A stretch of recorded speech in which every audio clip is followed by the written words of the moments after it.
Hello বন্ধুরা, আজকের রেসিপিটা হলো ঝিঙে আলু দিয়ে চিংড়ি মাছের তরকারি। এর জন্য আলু ঝিঙে কেটে নিয়েছি, আর চিংড়ি মাছ ছাড়িয়ে নিয়েছি, আর নিয়েছি জিরে আর লঙ্কা। এবার আমি কড়াই বসিয়ে দেবো, কড়াইতে তেল দিয়ে দেব।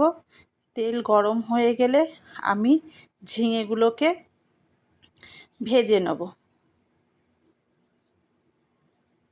ঝিঙেগুলোকে এবার আমি নেড়ে চেড়ে ভালো করে ভেজে নেব।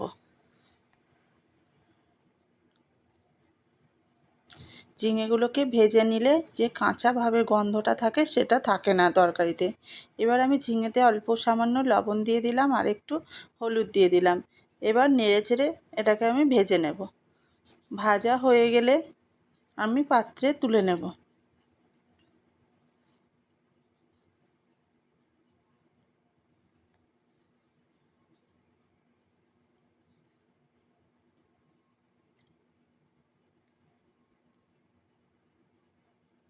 এইবার আমি চিংড়ি মাছটাতে লবণ আর হলুদ মাখিয়ে নেব,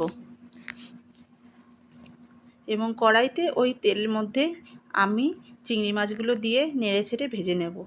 সবাই তো পটল চিংড়ি খেয়েছেন, এবার ঝিঙে দিয়ে চিংড়ি মাছ খেয়ে দেখবেন, খুব ভালো লাগে খেতে।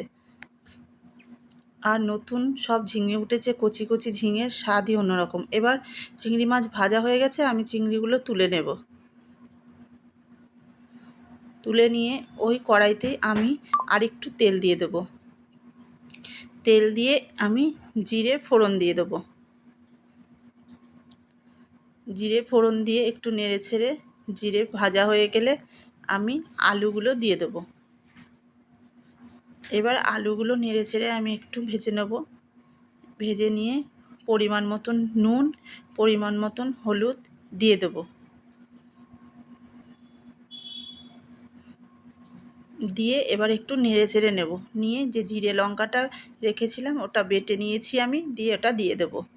মশলাটা দিয়ে এবার ভালো করে একটু নেড়ে চেড়ে কষিয়ে নেব। কষানো হয়ে গেলে আমি জল ঢেলে দেবো।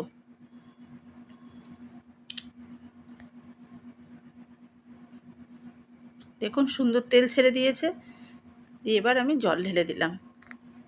এবার জল ঢেলে দিয়ে একটু রেখে দেব। একটু রেখে দিয়ে ঝোল ফুটে গেলে আমি ওই চিংড়ি মাছ আর ঝিঙেটাও ওর মধ্যে দিয়ে দেবো। দিয়ে ভালো করে নেড়ে চেড়ে নেব, নিয়ে একটু ফুটতে দেব। দেখুন এগুলো খুব সুন্দর ফুটে গেছে। এবার আমি দেখব আলুগুলো ভালো মতন সিদ্ধ হয়ে গেছে নাকি। এবার আলুগুলো সিদ্ধ হয়ে গেলে দুই একটা আলু আমি গেলে দেব। দিয়ে এবার আমি ওটা নামিয়ে নেব।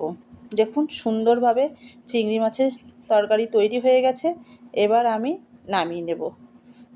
দেখুন কত সুন্দর হয়েছে বন্ধুরা, আপনারা করে খেয়ে দেখবেন। ভালো লাগলে আমাকে লাইক কমেন্ট করবেন, আর ইউটিউব থেকে সাবস্ক্রাইব করতে ভুলবেন না।